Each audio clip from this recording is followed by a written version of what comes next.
Over hype ആവുന്നത്, expectation എങ്ങനെയാണ് over expectation ആവുന്നത്. നമ്മള് മുന്നോട്ട് നിങ്ങൾക്ക് ഇതിന്റെ കണ്ടന്റുകൾ തന്നിട്ടുണ്ടല്ലോ, അത് വെച്ച് നിങ്ങൾ നിങ്ങളുടെ മനസ്സിലൊരു സിനിമ ഉണ്ടാക്കിയിട്ട് അതേ സിനിമ കാണാൻ വേണ്ടി വരുമ്പോഴാണ് അത് ഓവർ ഹൈപ്പ് ഓവർ എക്സ്പെക്ടേഷൻ ആവുന്നത്.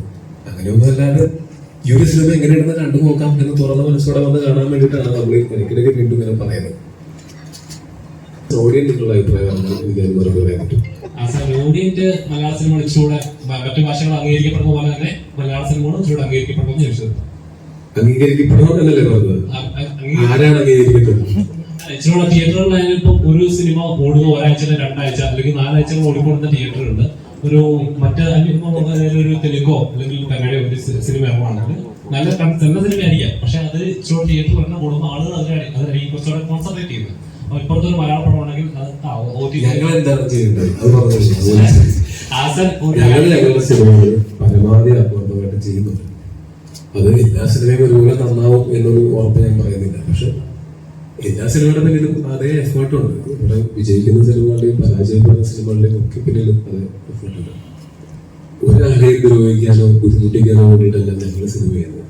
മറ്റുള്ളവരെ ബുദ്ധിമുട്ടിക്കാൻ വേണ്ടി കയ്യിലിരിക്കുന്ന കാശ് കൊടുത്ത് നമ്മൾ ഇവരെ പണിയെടുത്തൊരു സിനിമ ചെയ്യില്ല. സിനിമ നന്നാവണം എന്നാഗ്രഹിച്ചിട്ട് തന്നെയാണ് നമ്മൾ ചെയ്തത്. ഇതിൽ ഞങ്ങളുടെ കഴിവിന്റെ പരമാവധി ചെയ്യുന്നുണ്ട്. ഇതിൽ കൂടുതൽ ഞങ്ങൾ എന്ത് ചെയ്യണമെന്ന് നിങ്ങൾ പറയും. പരമാവധി പ്രമോഷൻ നിങ്ങൾക്ക് തോന്നിയാലും നിങ്ങൾ തിയേറ്ററിൽ കാണാൻ വരാൻ പറ്റുള്ളൂ, വരുള്ളൂ. അപ്പൊ ഞങ്ങളുടെ സിനിമയിൽ ഉള്ളതല്ലേ നിങ്ങളെ കാണിച്ച് ഫിക്സ് ചെയ്യാൻ പറ്റുള്ളൂ. അത് വെച്ചിട്ട് നിങ്ങൾ വന്ന് കാണുക. തിയേറ്ററിൽ നിറഞ്ഞ സദസ്സില് സിനിമ ഓടിക്കൊണ്ടിരിക്കുമ്പോൾ അങ്ങനെ മാറ്റി വേറെ സിനിമ ഇടുമെന്ന് എനിക്ക് തോന്നുന്നില്ല. നല്ല സിനിമയാണെങ്കിൽ അതിനെ മാക്സിമം പ്രോത്സാഹിപ്പിക്കുക, മോശം സിനിമയാണെങ്കിൽ നിങ്ങൾ കാണുന്ന പ്രോത്സാഹിപ്പിക്കുക. അതിൽ പരം നമുക്കിതിൽ എന്താണ് മുന്നോട്ട് ചെയ്യാൻ പറ്റുക? മറ്റ് ഇൻഡസ്ട്രികളൊക്കെ ചിലപ്പോൾ ഒരുപാട് പണം മുടക്കി നമ്മളുടെയൊക്കെ എത്രയോ അധികം ബഡ്ജറ്റുള്ള സിനിമകളായിരിക്കാം, അല്ലെങ്കിൽ നമ്മളെക്കാളും കൂടുതൽ പ്രൊമോഷന് ചെലവിടാൻ പറ്റുന്ന പ്രൊഡക്ഷൻ കമ്പനീസ് ആയിരിക്കാം അതിന്റെ പിറകില്. അല്ലെങ്കിൽ തന്നെ ഒന്ന് ആലോചിച്ചു, കേരളത്തിൽ നമ്മുടെ ഒരു സിനിമ കൾച്ചർ ഭയങ്കര അടിപൊളിയാണ്. നമ്മൾ മലയാളം, തമിഴ്, തെലുങ്ക്, കന്നഡ, ഹിന്ദി, ഇംഗ്ലീഷ്, അതുപോലെ ഏത് ഭാഷയിലെ സിനിമകൾ ഇറങ്ങി കഴിഞ്ഞാലും നല്ല സിനിമയാണെങ്കിൽ നമ്മൾ തിയേറ്ററിൽ പോയി തന്നെ കാണുന്നതാണ്.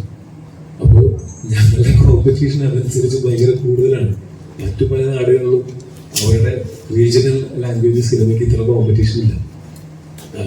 അപ്പോൾ നമുക്കൊരിക്കലും 1000 കോടിയുടെ പടമായിട്ടോ 500 കോടിയുടെ പടമായിട്ടോ അതിനുള്ള ബഡ്ജറ്റൊന്നും നമ്മുടെ ഇല്ല, നമ്മുടെ അതിനുള്ള പാങ്ങുള്ളതല്ല. നമുക്ക് നമ്മുടെ കഴിവിന്റെ പരമാവധി വെച്ചിട്ടില്ലേ ചെയ്യാൻ പറ്റുള്ളൂ. ശ്രമിക്കുന്നുണ്ട്.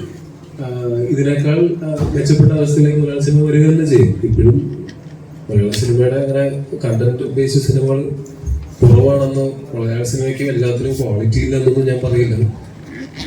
മലയാള സിനിമകളെല്ലാം നല്ല എഫേർട്ട് എടുത്ത് തന്നെയാണ് ചെയ്യുന്നത്.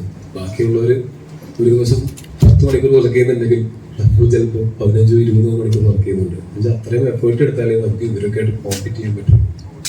ഞങ്ങളുടെ ഭാഗത്ത് ഞങ്ങൾ പരമാവധി ശ്രമിക്കുന്നുണ്ട്. ഈ സിനിമയാണെങ്കിലും ഈ മാസം വരുന്ന സിനിമകളെ പറ്റി നിങ്ങൾക്ക് നല്ല പ്രതീക്ഷകളില്ല. സിനിമകൾ നല്ലതാണെങ്കിൽ അതിനെ കൈവിടാതിരിക്കുക. നല്ല കണ്ടന്റുള്ള നല്ല സിനിമകൾ അത് വലുതാണോ ചെറുതാണോ എന്നുള്ളത് ചിന്തിക്കാതെ അതിനെ എന്താ പറയുക ചേർത്ത് പിടിക്കാൻ ശ്രമിക്കുക. ഇപ്പൊ എത്ര സിനിമകളാണ് ഈ മാസം വരുന്നത്? ഇപ്പൊ തന്നെ ഞാൻ കണ്ടുള്ളൂ മഞ്ഞുമൽ ബോയ്സിന്റെ. ഞാൻ ഭയങ്കര പ്രതീക്ഷ ലഭിച്ചിരിക്കുന്ന സിനിമ. എനിക്ക് അതിന്റെ കഥ അറിയാം, ഷൂട്ടിംഗ് ലൊക്കേഷൻ ഞാൻ പോയിട്ടുണ്ട്. ഞാനത് എന്തായാലും തിയേറ്ററിൽ തന്നെ കാണാൻ പോകുന്ന സിനിമയായിരിക്കും. അതേപോലെ ബ്രഹ്മയോഗം എന്ന് പറയുന്ന സിനിമ ഇതേപോലെ തന്നെ ഞാൻ കാത്തിരിക്കുന്ന സിനിമയാണ്. അല്ലെങ്കിൽ നമ്മുടെ തുണ്ട് എന്ന് പറയുന്ന സിനിമ, വിജുവേട്ടന്റെ പടം, അതിന്റെ ഡയറക്ടർ തല്ലുമാലയിൽ വർക്ക് ചെയ്തിട്ടുണ്ട്. അതിന്റെ സിനിമാറ്റോഗ്രാഫറും മറ്റു പ്രൊഡ്യൂസറും ഒക്കെ എൻ്റെ വളരെ സുഹൃത്തുക്കളാണ്. ഞാൻ ആ സിനിമയ്ക്ക് വേണ്ടി വെയിറ്റ് ചെയ്യണം. ഈ മാസം വരുന്ന സിനിമകളെല്ലാം ഇതിലൊക്കെ നിങ്ങൾക്ക് വർക്കാവുന്ന സിനിമകളുണ്ടെങ്കിൽ അതിനൊന്ന് പ്രോത്സാഹിപ്പിക്കും. ഞങ്ങൾക്കത് ഭയങ്കര സഹായമായിരിക്കും. അതല്ലാതെ ഞങ്ങള് ഉഴപ്പിയിട്ടോ വേണ്ടെന്ന് വെച്ചിട്ടോ ഒരിക്കലും ഒരു സിനിമ മോശമാവാറില്ല. ആർക്കും മുൻകൂട്ടി കാണാൻ പറ്റില്ല. എല്ലാം ഒരു ശ്രമമല്ലേ.